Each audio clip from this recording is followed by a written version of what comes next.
राम राम भाई। क्रांतिकारी जाट फेडरेशन की तरफ से मेरी संदीप भारती के आप सभी को राम राम भाई। साथियों, जो कश्मीर में आतंकी हमला हुआ है, इससे कुछ ऐसे सवाल खड़े हो गए हैं जो पहले कभी खड़े नहीं हुए। सबसे बड़ा सवाल तो ये है कि एक जो परंपरा थी हमारे देश में बुरे से बुरे टाइम के लिए, कि भाई देश का जब बुरा टाइम होगा तो लोग अपनी पार्टी की, अपनी जाति की नहीं सोचेंगे। पहली बार मेरे ख्याल से वो परंपरा टूटती दिखाई दे रही है। बहुत सारे लोग अपनी जाति के हिसाब से, अपनी पार्टी के हिसाब से अपनी सोच बनाने लग रहे हैं, और ये जो पार्टी जाति के हिसाब से देश की सुरक्षा के मुद्दे पे बंटवारा हो रहा है सोच का, ये देश के लिए फायदे की चीज नहीं है भाई। हम हमारी जो एजुकेशन थी या हमने पहले वालों से जो सुना था, उसमें यही थी कि भाई देश की बात हो तो जो ना तो जाति की सोचनी चाहिए, ना धर्म की, ना पार्टी की। लेकिन इस पे जो बंटवारा हो रहा है, कुछ लोग तो यहाँ तक चले गए हैं भाजपा के विरोध में कि भाजपा के विरोध से होते होते वो देश विरोधी हो रहे हैं। इतना बड़ा हमला हुआ, क्या इस पे किसी रॉकेट साइंस की जरूरत है कि ये आतंकवादियों ने कराया है, आतंकवादियों के पीछे कौन बैठा है? ये सारी चीजें साफ दिखाई देती हैं। लेकिन कुछ आदमी इसमें भी किंतु परंतु कर रहे हैं। एक काम जब गलत हो गया और करने वाले को हम सीधा तो ये नहीं कह रहे कि उसने बढ़िया काम कर दिया, लेकिन वहां फिर आके ऐसा माहौल तैयार कर रहे हैं कि उनको बचने का मौका मिल रहा है। इस मामले के ऊपर तो हमने दो राय तो बनानी ही नहीं चाहिए थी। हालांकि मैं ये मना नहीं करूंगा कि देश में दो राय बनाने का और विभाजन का जो ये वैचारिक विभाजन है, इसमें सत्ता पक्ष का दोष नहीं है। इसके ऊपर हम चर्चा करेंगे। लेकिन मेरे जितने साथी जुड़ रहे हैं भाई, पहले तो मेरे हिसाब से जो मैं समझ पा रहा हूं कि पाकिस्तान ने ये इस समय पे आतंकवादी हमला क्यों कराया है, इसका पहला कारण ये है कि भाई इस समय अमेरिका के उपराष्ट्रपति भारत के दौरे पर थे, और अमेरिका का राष्ट्रपति उपराष्ट्रपति जब कहीं जाता है तो पूरे देश की मीडिया की नजरें होती हैं। सुई अगर गिरती है तो उसकी बात भी बहुत दूर तक जाती है। तो अमेरिका के उपराष्ट्रपति के यहाँ होने के समय ये हमला कराया गया। इसका मतलब ये है कि पाकिस्तान इस मैसेज को बड़ा करना चाहता था। पाकिस्तान चाहता था कि ये बात पूरी दुनिया में मजबूती से जाए, पूरी दुनिया में इस बात की चर्चा हो, और उस बात की चर्चा हो रही है। अब बात यह है भी पाकिस्तान ने करवाया क्यों है। साथियों, आप सभी ने पीछे एक ट्रेन हाईजैक का सुना होगा। पाकिस्तान में एक ट्रेन को हाईजैक कर लिया था बलूचिस्तान में आतंकवादियों ने। हम मतलब पाकिस्तान आतंकवादी कहता है, हम उनको फ्रीडम फाइटर कह सकते हैं। बलूचिस्तान लिबरेशन आर्मी जो थी, जो पाकिस्तान से अलग होना चाहती है, बलूचिस्तान को अलग करना चाहती है, उन्होंने एक पूरी ट्रेन को हाईजैक कर लिया था। आप कल्पना कर सकते हैं किसी लोकतांत्रिक देश में, किसी भी देश में, जब एक ट्रेन को हजारों लोग जिसमें सवार हों और उसको हाईजैक कर लिया जाए, उसी का अपहरण कर लिया जाए, तो उस देश के हालात क्या होंगे। बलूचिस्तान में हालात ये हैं कि चलती ट्रेन में, जिसमें 400-500 फौजी मौजूद थे सिविलियन ड्रेस में, जो अपना काम पूरा करके छुट्टी जा रहे थे, तो 500 फौजियों से भरी ट्रेन को हाईजैक कर लिया, उनका अपहरण कर लिया, और उसमें से सैकड़ों की जान जाने के बाद वो 3 दिन बाद पाकिस्तान की फौज भी लग ली, एयरफोर्स भी लग ली, F-16 जहाज उड़ाने पड़े पाकिस्तान को एक आतंकवादियों से लड़ाई लड़ने में। और बहुत सारी जो ये घटनाएं हैं आतंकवाद की, पाकिस्तान में रोज होती हैं। बलूचिस्तान पाकिस्तान में टूटने के कगार पे है। जो ये फाटा हम जिसको बोलते थे, आज उसको खैबर पख्तूनख्वा बोलते हैं, नॉर्थ वेस्ट फ्रंटियर पाकिस्तान, जो कबायली बेल्ट है अफगानिस्तान के लगती, वो टूटने के कगार पे है। वहां तालिबान की उपशाखा है TTP। वो जो TTP है तालिबान की शाखा, वो उसके टुकड़े करने पे आमादा है। जो पाक ऑक्युपाइड कश्मीर है, उसमें भी बहुत बड़े स्तर पे इंसर्जेंसी है, बहुत बड़े स्तर पे पाकिस्तान के खिलाफ लोग सड़कों पे अलग अलग तरीके से उतारू हैं। ये तो है सशस्त्र जो विद्रोह है पाकिस्तान में वो। दूसरा, जो पाकिस्तान में सबसे बड़ी पार्टी है इमरान खान की PTI, पीछे भी चुनाव हुआ था, जीती तो वो थी पार्टी, बड़े भारी बहुमत से जीती थी। लेकिन पाकिस्तान की फौज जो वहां पे एक तरह से कब्जा कर रखा है जिसने पाकिस्तान के सिस्टम पे, उसने चुनाव के रिजल्ट को इतना तोड़ मरोड़ दिया कि वो तो बिल्कुल ही दूसरा जो रिजल्ट है वो निकाल दिया, बिल्कुल डिस्ट्रॉय कर दिया जनता का मैंडेट। तो पाकिस्तान की जनता जो PTI के साथ खड़ी है, इमरान खान के साथ खड़ी है, आज वो पाकिस्तान की फौज को दोषी मान रही है पाकिस्तान में लोकतंत्र के खत्म करने का। और पूरे पाकिस्तान का एक जो अवाम है, जनता है, उसका बड़ा हिस्सा पाकिस्तान की फौज के खिलाफ और वर्तमान की जो सरकार है शहबाज शरीफ की, उसके खिलाफ खड़ा है। तो मेरा जो ये इतनी जो आपको बात बताई, इसके बताने का लबोलुआब ये है कि पाकिस्तान के आंतरिक हालात इस लेवल पे खराब हो चुके हैं कि इतिहास में शायद पहली बार पाकिस्तान की फौज कटघरे में है। पाकिस्तान में फौज की दुर्गति कभी नहीं हुई थी, लेकिन अब पिछले कुछ साल से फौज के खिलाफ लोग खड़े हो रहे हैं। तो पाकिस्तान की फौज जो पाकिस्तान के सिस्टम को चलाती है, वो चाहती थी कि वे अंदरूनी जो ये रोज रोज के झगड़े हैं ना, अंदरूनी जो उसके खिलाफ बगावत होने लग रही है, लोगों का इससे ध्यान हटे और लोगों का ध्यान बाहर कहीं चला जाए। और हिंदुस्तान पाकिस्तान दोनों ही देशों में है, ये मैं नहीं कहता अकेले पाकिस्तान में। पाकिस्तान के को जब बात कोई मिल जाए हिंदुस्तान के खिलाफ करने को, देखने को, तो लोग फिर उधर ध्यान कर लेते हैं। हिंदुस्तान में अगर कोई बात ऐसी मिल जाए पाकिस्तान के खिलाफ, कोई आतंकवादी घटना हो जाए, तो लोकल जो चीजें हैं लोग भूल जाते हैं, पाकिस्तान के खिलाफ ध्यान कर लेते हैं। तो पाकिस्तान के जो फिलहाल के आर्मी के हैं, आसिम मुनीर जो वहां के जनरल हैं, वो बहुत रेडिकल हैं और बहुत एंटी इंडिया हैं। उनके दिमाग में ये चीजें बिल्कुल साफ हैं कि हिंदुस्तान के खिलाफ कुछ करोगे, हिंदुस्तान के साथ कोई छोटा मोटा झगड़ा भी करोगे, तो देश में कम से कम थोड़े समय के लिए एक बार जो ये दंगे फसाद, रोज के आतंकवाद की घटनाएं और एंटी जो आर्मी कैंपेन चल रहा है वो रुक जाएगा और लोगों का जो जहर है वो हिंदुस्तान के खिलाफ चला जाएगा। तो ये जो आतंकवादी हमला है भाई, मेरी समझ में इसी उद्देश्य के साथ पाकिस्तान की फौज ने स्पॉन्सर करके कराया है। और इसके कुछ ही दिन पहले अभी ये जो हमला हुआ है, इसके मेरे ख्याल से एक हफ्ता भी नहीं हुआ होगा, वहां के जो फौज के जनरल आसिम मुनीर है, उसने बड़ा भड़काऊ एक वक्तव्य दिया था, बहुत एक भड़काऊ एक भाषण दिया था, बहुत भड़काऊ भाषण था। फौज का जनरल आमतौर पे इस तरह से बातें करता नहीं है। तो पाकिस्तानी फौज के जनरल ने अपना जो जितना उनका गंद वहां फैला रखा है उसको बुलाने के लिए ये सारा मामला रचा है। और इसमें भाई दूसरी बात आ जाती है, पाकिस्तान के अपने उद्देश्य में सफल हो गया, बहुत हद तक हो गया भाई। इस पूरे मामले के कारण जो लोकल पाकिस्तान की पॉलिटिक्स थी उसका ध्यान हिंदुस्तान की तरफ हो गया, और जिसका नहीं हुआ वो हो जाएगा। क्यों हो जाएगा? कि हिंदुस्तान में इस बड़े लेवल पे जोश उबाले मार रहा है, खासतौर पे मेरे जो राष्ट्रवादी भाई हैं, पाकिस्तान पे हमला कर दो, सर्जिकल स्ट्राइक कर दो। आपको क्या लगता है पाकिस्तान क्या चाहता है? मेरे हिसाब से, मेरी समझ में, पाकिस्तान एक लिमिटेड वॉर चाहता है। कश्मीर में एक लड़ाई चाहता है जो जैसे 5 दिन 10 दिन चले और 5 दिन 10 दिन चल के पूरा सारा जो ध्यान है इधर हो जाए। कोई बड़ा लेना देना किसी को नहीं होता है। जो बड़े लेवल पे सरकारें काम करती हैं, लोगों के मरने से, फौज के मरने से इनको फर्क कोई ज्यादा पड़ता नहीं है। तो भाई पाकिस्तान जो चाहता था पहला ध्यान हटाना, उसमें सफल हो गया। और दूसरा जो ये बात निकल के आ रही है ना हिंदू मुस्लिम वाली, अब मेरे जो भाजपा से जुड़े भाई हैं वो भी जोर लगा रहे हैं पूरा हिंदू मुस्लिम कर दो भाई, ये तो मुसलमानों ने कर दिया। तो आपको क्या लगता है कि पाकिस्तान क्या चाहता था? ये हिंदू मुस्लिम आज से पहले क्या कश्मीर में जो मारे गए थे उस समय मतलब हिंदू नहीं मारे गए होंगे? पिछले 25 साल का यदि आप रिकॉर्ड उठा के देखोगे, वहां 90 से 95% जो मारे गए हैं आतंकवादी घटनाओं में सारे ही हिंदू थे। लेकिन पहले ये चर्चा इतने बड़े लेवल पे नहीं उठी कि भाई मुसलमानों ने हिंदू मार दिए। इस पर क्यों ये चर्चा उठी? इस पर इसलिए उठी कि पाकिस्तान चाहता भी यही था। भारत में इंटरनल जो डिस्टर्बेंस है पाकिस्तान का, वो भी बहुत बड़ा उद्देश्य है। उसके लिए जरूरी था कि हिंदू मुसलमान की बात हो और वो जो मरने वाले लोग हैं उनकी तरफ से हो। अगर मीडिया अपने स्तर पे चलाता हिंदू मुसलमान की बात को तो मान सकते थे कि सिर्फ सरकार का वो है। लेकिन वह वास्तव में उन्होंने कहा है, उन्होंने टारगेट कराया, हिंदू मुसलमान को अलग कराया है। अच्छा, आदमियों को मार दिया, औरतों को छोड़ दिया, औरतों को कह के छोड़ दिया। इसलिए छोड़ दिया कि जाके इस बात का पूरे हिंदुस्तान में प्रचार करेंगे। एक हरियाणा के मरने वाले हैं, एक राजस्थान के, मध्य प्रदेश के, गुजरात, महाराष्ट्र, आंध्र प्रदेश, कर्नाटक, सभी जगह के हैं। तो वो जो मीडिया कवर करेगा उनको, जैसे विनय जो हमारे भाई शहीद हुए नेवी के, मीडिया जब इस चीज को कवर करेगा तो वो बात पूरे हरियाणा में जाएगी कि हिंदू मार दिए।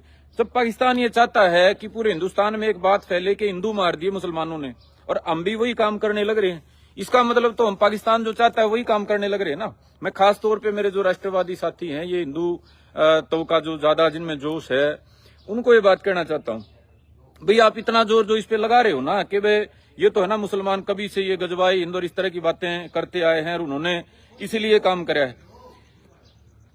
जो इंसर्जेंसी चल रही है कश्मीर में वो सदा से हिंदू विरोधी रही है। हिंदू मुसलमान वहां आज को पहली बार नहीं हुआ है, लेकिन इस बार इतना जोर पाकिस्तान की तरफ से क्यों लगाया गया है? आप अगर थोड़े से भी समझदार हैं, आपको समझने के लिए किसी रॉकेट साइंस की जरूरत नहीं है। पाकिस्तान हिंदुस्तान में एक बड़ा गृह युद्ध पाकिस्तान कराना चाहता है। पाकिस्तान चाहता है एक और विभाजन हो। पाकिस्तान चाहता है कि हिंदुस्तान जो लगातार मजबूत होने लग रहा है, भारत जो मजबूत होने लग रहा है, वो दोबारा से आंतरिक संघर्ष की ओर बढ़ जाए। इसलिए जरूरी है भारत में जहर फैलाया जाए। ना तो उन आतंकवादियों ने भाई पीछे लगातार हर साल होते हैं घटनाएं। अमरनाथ के यात्रियों पर भी हमला हुआ। अमरनाथ के यात्री तो प्योर हिंदू होते हैं, वहां भी मारे गए, बम विस्फोट हुए, सारी चीजें हुई, लेकिन वहां ये तो नहीं कहा गया हिंदू न्यारे हो जाओ।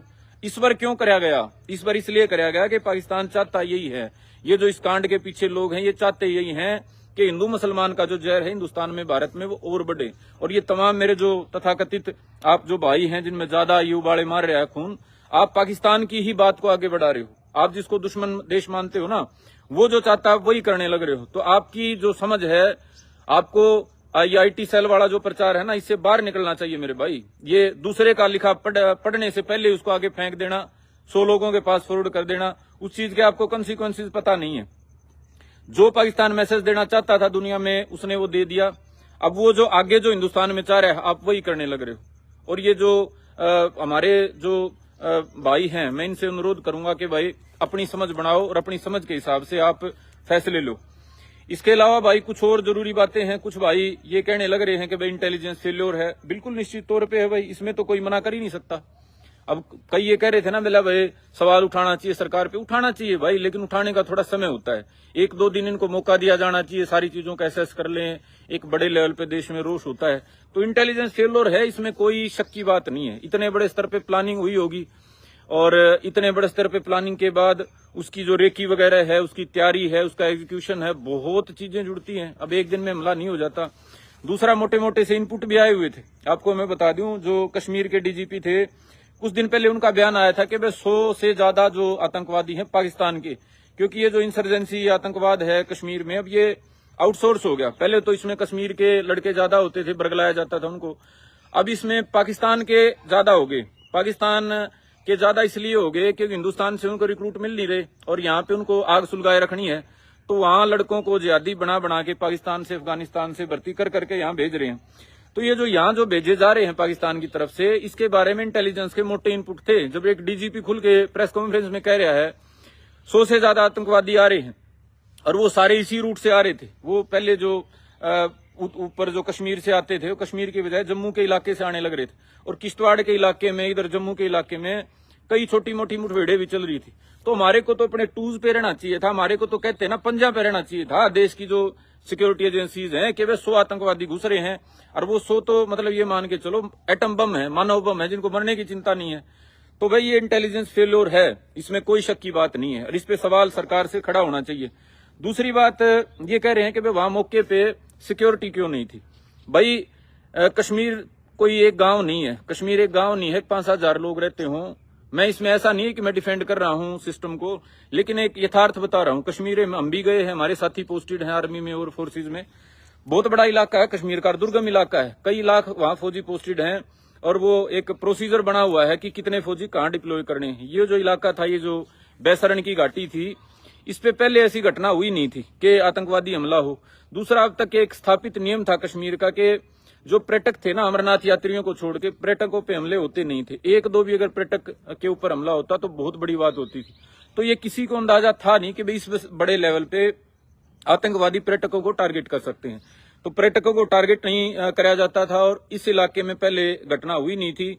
इस वजह से ये उसमें जो एक लिस्ट होती है ना, जहां थ्रेट होता है, जैसे हम पंचायती चुनाव होते हैं, वहां भी एक लिस्ट बनाई जाती है ना, वे संवेदनशील, ज्यादा संवेदनशील, कम संवेदनशील या सामान्य, उसके हिसाब से डिप्लॉयमेंट करी जाती है। तो इस इलाके को माना नहीं जाता था। ये इधर इसके लगता इलाका है, जो किश्तवाड़ है हिमाचल के लगता इलाका है, तो इधर तो माना नहीं जाता था भाई यहाँ भी कोई इस तरह की इन पे हमला हो सकता है।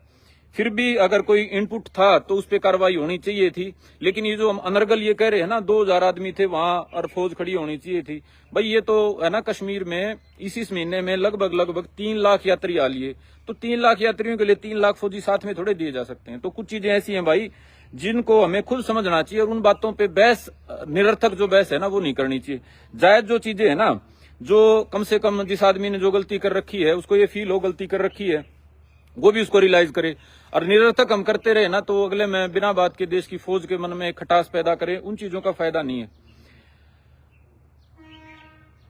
अच्छा, सिर्फ पर्यटकों के मारने के पीछे क्या सोच थी, वो मैं एक कहने की बात थी, वो शुरू में मेरी आ गई कि पर्यटक जो थे ना, अब तक जो मैसेज जो देना था ना पूरे देश में, मान लो फौजी मार दिए जाते, ठीक है, देश में उबाला आता है, गुस्सा आता है, लेकिन उसमें जो एक आम आदमी को जो तकलीफ होती है ना, हालांकि मैं नहीं कह सकता कम होती है फौजी के मारने से, लेकिन ये पूरे देश में छांट के जो मैसेज गया है ना, एक अपना हरियाणा का है, एक दिल्ली का है, एक राजस्थान, तो पूरे देश में मैसेजिंग होगी। दूसरा, ये जो हमारा 370 खत्म करने के बाद कश्मीर में जो नॉर्मेलिटी आ गई या सामान्य हो गया कश्मीर के हालात, ये पाकिस्तान और ये जो ताकतें हैं ये चाहती नहीं है कि कश्मीर के हालात जो हैं वो सामान्य हो जाएं। ये चाहती हैं कि कश्मीर जैसे पहले युद्ध में उड़ जा हुआ था ऐसे उड़ जा रहे।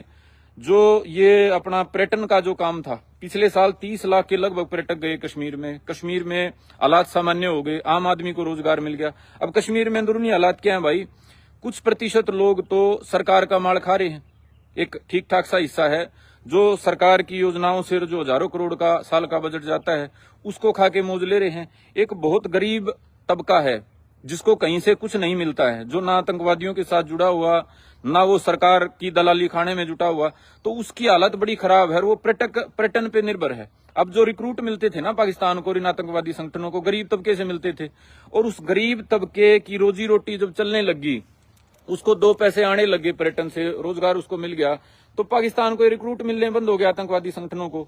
तो भी ये इसलिए करवाया है ताकि पर्यटक आने भी बंद हो जाएं और यहाँ बिल्कुल दोबारा से पहले वाले हालात हो जाएं, गरीबी जो है और बढ़ जाए। अब भाई मोटी मोटी बातें होगी, बात आ गई कि भाई ये जो विचारों का विभाजन हो रहा है ना, विचारों का विभाजन हमारे देश में, कि देश की बात पे भी हम बट रहे हैं, इसके कारण क्या है? इसके 2 कारण हैं भाई मोटे। पहला कारण तो ये पार्टीबाजी। भाई पार्टी के नाम पे हम इतने रेडिकलाइज हो चुके हैं पार्टीबाजी में, हमारे को अपनी पार्टी से बड़ा कुछ नहीं दिखाई देता। जो लगभग 25% लोग भाजपा से पक्के जुड़े हुए हैं पूरे देश में, उनके लिए नरेंद्र मोदी चाहे कुछ कह दे वो सारी बात सच्ची है, जो कुछ भी कह दे वो ब्रह्म वाक्य है। जैसे खुदा नहीं मानते, भगवान मानते, अल्लाह मानते, उस तरह से उनकी बात को लेते हैं। ये बात ठीक नहीं है। इस लेवल पे रेडिकलाइज होना वो किसी भी देश के लिए बढ़िया नहीं है। दूसरे इसका काउंटर रेडिकलाइजेशन हो गया कि 20% लोग जो कांग्रेस के पक्ष में है, 5% जो वामपंथी बाकी पार्टियों के पक्ष में है, वो इतने एंटी मोदी एंटी बीजेपी हो चुके हैं कि वो इस बात को भूल चुके हैं कि मोदी के खिलाफ होने का मतलब धर्म के खिलाफ होना नहीं है। इस बात को भूल चुके हैं कि मोदी बीजेपी के खिलाफ होने का मतलब देश के खिलाफ होना नहीं है। इस लेवल पे उनके भीतर जहर हो चुका है कि जो मोदी या बीजेपी बोलेगी हमने इसको विरोध इसका करना है, चाहे उससे देश का नाश होता हो, चाहे उससे देश की अंतर्राष्ट्रीय स्तर पे कितनी किरकिरी और बदनामी होती हो।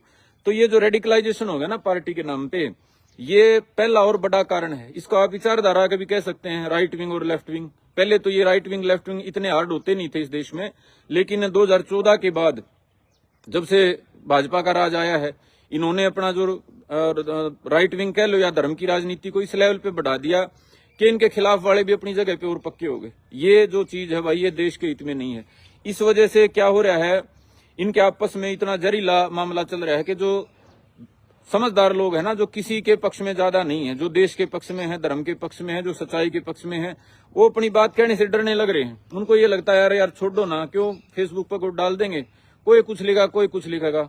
तो भाई इसमें हम अकेला इनको किसी एक पक्ष को दोषी नहीं मान सकते।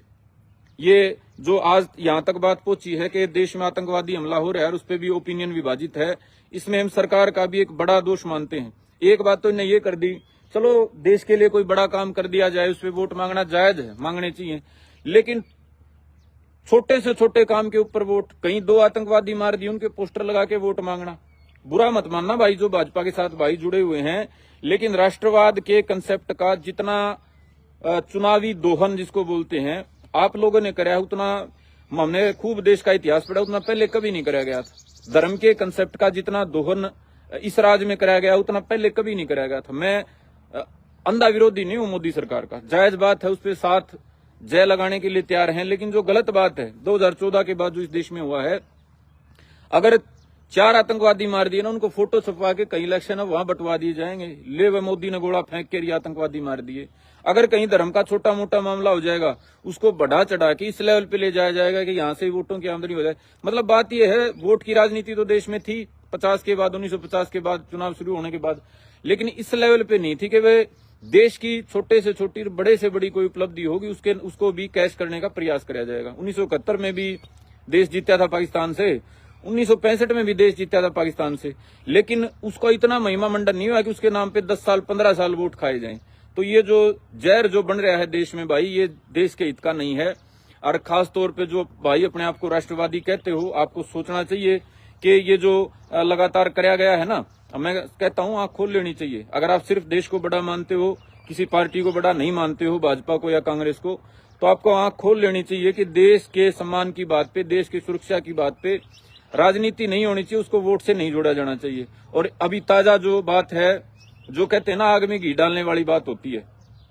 अब यहाँ तो हमारे भाई मरे पड़े हैं, मेरे ख्याल से सबका दाह संस्कार भी नहीं हुआ, मोदी जी वहां वोट मांगने पहुंच गए। ये भी कोई अच्छी बात नहीं है, जायज बात नहीं है। और इससे देश में जो है ना सम्मान जो है वो बढ़ेगा नहीं, ना तो मोदी जी का बढ़ेगा ना पार्टी का बढ़ेगा। 1967 में बीजेपी तो नहीं थी, 67 में ऐसा क्या हुआ था भाई साहब? हिंदू मुसलमान वाली बात पे मैं ये नहीं कह रहा भाई आज जो हुई है, कई भाई ये लिख रहे थे, मैं उसका जवाब देना भूल गया कि भाई हिंदू मुसलमान की जो बात है ना विलय बीजेपी करवा रही है। भाई बीजेपी हिंदू मुसलमान अकेला बीजेपी नहीं करवा रही है, तो कभी से चल रहा है। बीजेपी जब थी नहीं, आरएसएस था ही नहीं, ये 17वीं सदी 18वीं 19वीं अंग्रेजों के राज के टाइम पे, ये एकला इसमें अकेले बीजेपी का दोष नहीं है, ये तो चला रहा है हिंदू मुसलमान का भाई, या कहीं जाट गए जाट का या राजपूत गया, ये तो चलता रहता है। ये तो मेजोरिटी माइनॉरिटी की लड़ाई है, ये चलती रहती है। और मैं यहाँ और लंबी बात नहीं करूंगा भाई, फिर कभी बात करेंगे। आज की मेरी इतनी बात थी। मैं आप तमाम भाइयों से एक अनुरोध करूंगा कि वे देश की बात पे आप दो मत बनाया करो, दो जो वो है ना वो मत बनाया करो। एक मत है कम, देश की बात पे सारे एकजुट हैं, उसके ऊपर किसी भी तरह का कोई पार्टी के चक्कर में, कोई जाति के चक्कर में कोई भी बंटवारा नहीं होगा। जहां देश का भला वो हमारे लिए सही है। लेकिन भाजपा वालों को इस बात को भी समझ लेना चाहिए भाई कि राष्ट्रवाद के नाम पे आप अनंत काल तक वोट नहीं मांग सकते हो। राष्ट्रवाद के नाम पे हर आप तीसरे चौथे छठे महीने जो चुनाव होते हैं ना, वही झंडा ठा के हमने ये कर दिया, फलानी जगह बम फेंक दिए, फलानी जगह आतंकवादी मार दिए, सर्जिकल स्ट्राइक कर दी, वो भी परंपरा जो है ना वो देश के हित में नहीं है। तो अंधा समर्थन और अंधा विरोध में मैं तो किसी के पक्ष में नहीं हूं। और हमने जो क्रांतिकारी जाट फेडरेशन का गठन कराया है, उसके एक प्रवक्ता के नाते, उसके एक छोटा सा हिस्सा होने के नाते हमारी ये समझ है कि अब ये जो वोट की राजनीति है देश के नाम पे, धर्म के नाम पे, ये कहीं ना कहीं जाके बंद होनी चाहिए। ये धर्म के खिलाफ जो कुछ लोग खड़े हुए हैं, इनको मौका धर्म की राजनीति ने दिया है। और आज देश के खिलाफ कुछ लोग जो बहाना बना के बोलने लग रहे हैं, इसको भी मौका इसी राजनीति ने दिया है। तो मैं तमाम मेरे जितने भाई जुड़े हुए हैं भाई, एक अपील करूंगा कि फेसबुक पे, व्हाट्सएप पे जो ग्रुप बने हुए हैं, उनमें जो चिपका आ जाता है उसी को कॉपी पेस्ट करके आगे मत बढ़ाया करो। अपनी सामान्य सी बुद्धि भी आप लड़ा सकते हो, सामान्य बुद्धि लड़ा के भी आपको पता चल जाएगा भाई ये बात गलत है, ये होने वाली बात है या अनहोनी बात है। बेतुकी बात आगे बढ़ाने का, समाज में जहर फैलाने का, उसका ना तो समाज में कोई फायदा होता वरना खुद फायदा होता। आज अधिकांश जो समस्याएं हैं समाज में भी और अपने व्यक्तिगत जीवन में भी, उनका कारण ये जहर है जो हम सोशल मीडिया पे देखते हैं। कुछ उसको आगे बढ़ाते हैं और कुछ अपना खुद के जीवन में नुकसान करते हैं। तो फिर कभी बात करेंगे भाई, और विषयों पे बात करेंगे। आज के लिए इतना ही। और किसी साथी का कोई सवाल हो भाई, किसी साथी का कोई सवाल हो? Surendra Singh Rathi, what about in other countries व शांति? इस बात को फिर आप धर्म पे क्यों लेके जाते हो भाई? हालांकि ये जो मजहब जो है ना अलग अलग, इनकी अपनी अपनी विशेषताएं हैं। मुसलमान जो है, इस्लाम जो मजहब है, उसकी अपनी विशेषता है। वो बहुत आक्रामक हैं, लड़ाके हैं, आपस में जहां दूसरा उनको नहीं मिलता ना मारने को, वो फिर आपस में मारना शुरू कर देते हैं। हिंदुस्तान में चलो हिंदू हैं लड़ने के लिए, लेकिन पाकिस्तान में खुद लड़ रहे हैं, अफगानिस्तान में आपस में लड़ रहे हैं।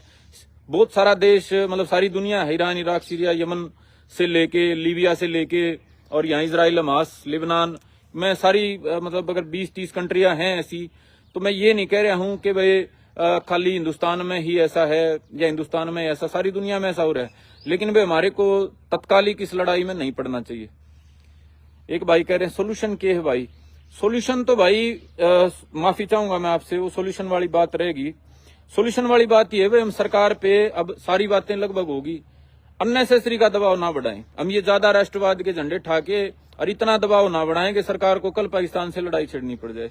अभी सरकार जो है ना, समझदार लोग बैठे हैं, बहुत समझदार सीजन्ड लोग हैं, बहुत हाईली जिनका अनुभव है बहुत ज्यादा इस क्षेत्र में, जो हर चीज को बारीकी से जानते हैं, तो वो लोग मिलके अपने आप फैसला कर लेंगे। मैं ये इस पार्टी की सरकार पे मैं ये भरोसा जरूर कर सकता हूं कि देश की जहां सुरक्षा की बात आएगी, जहां सम्मान की बात आएगी, वहां ये कोई बोधी बात नहीं करेंगे।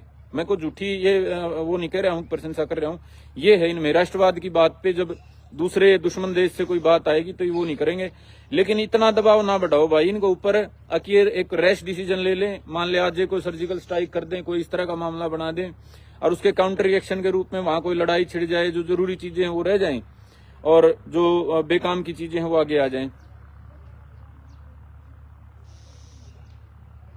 बीजेपी और कांग्रेस पे भाई शिफ्ट करनी पड़ेगी। जब डिवीजन हो रहा है तो उसके कारण ढूंढने पड़ेंगे ना। ये कांग्रेस भाजपा होने के कारण ही ये इतना आपस का जहर हो रहा है। आतंकवादियों ने धर्म देखकर मारा है तो हिंदू की पहली प्रतिक्रिया क्या उन्होंने धर्म देख के भाई नहीं मारा। धर्म तो कभी मारते रहे वो, धर्म के नाम पे आज पहली बार थोड़े मारा है। 1990 से जो ये कश्मीर में इंसर्जेंसी चल रही है वो हिंदू को ही तो मारा है, लेकिन बता के इस बार क्यों मारा है? आप उस जाड़ में क्यों फंसना चाहते हो? आप क्यों चाहते हो कि ये धर्म की लड़ाई जो पाकिस्तान या ये आतंकवादी संगठन लश्कर तोयबा या रेजिस्टेंस फ्रंट जो छेड़ना चाहता, आप क्यों उस ट्रैप में फंसना चाहते हो? दुश्मन चाहता है कि आप गड्ढे में कूद जाओ, आपको उधर धकेल रहा है किसी ट्रैप में, आप उधर जाके कौन सी समझदारी दिखा रहे हो? तो ये समझदारी नहीं है भाई। अगर ये जो आतंकवादी हैं आपके हितैषी थे क्या जो पाकिस्तान से मारने के लिए आए हुए, या पाकिस्तान आपका हितैषी है? जो ये इस मामले में हिंदू मुसलमान रंग देने की शुरुआत है ये आतंकवादियों ने करी है, आप उसमें आग लगाने का काम कर रहे हो, तो आप तो ट्रैप में फंस रहे हो ना। तो ये समझदारी नहीं है। सबको पता है भाई धर्म पूछ के मारा है, लेकिन धर्म पूछने की उनको जरूरत क्या थी? उनको जरूरत इसलिए थी कि मैसेज देश में जाए, मैसेज देश में जाए और सारे देश में जहर फैले, हिंदू मुसलमान के आपस में मारकाट हो, हिंदुस्तान में गृह युद्ध हो और फिर उसके बाद पाकिस्तान के साथ लड़ाई हो। लड़ाई के टाइम पे हिंदुस्तान दो भागों में बट जाए, आपस में लोग कट मर जाएं और पाकिस्तान ये अपना जो हित साधना है उसको कश्मीर पे कब्जा करना है वो काम कर ले। पाकिस्तान के ट्रैप में आप क्यों फंस रहे हो भाई? धन्यवाद भाई, आप सभी ने मेरी बात सुनी, आप सबका धन्यवाद। जय हिंद, जय भारत, जय भाईचारा, जय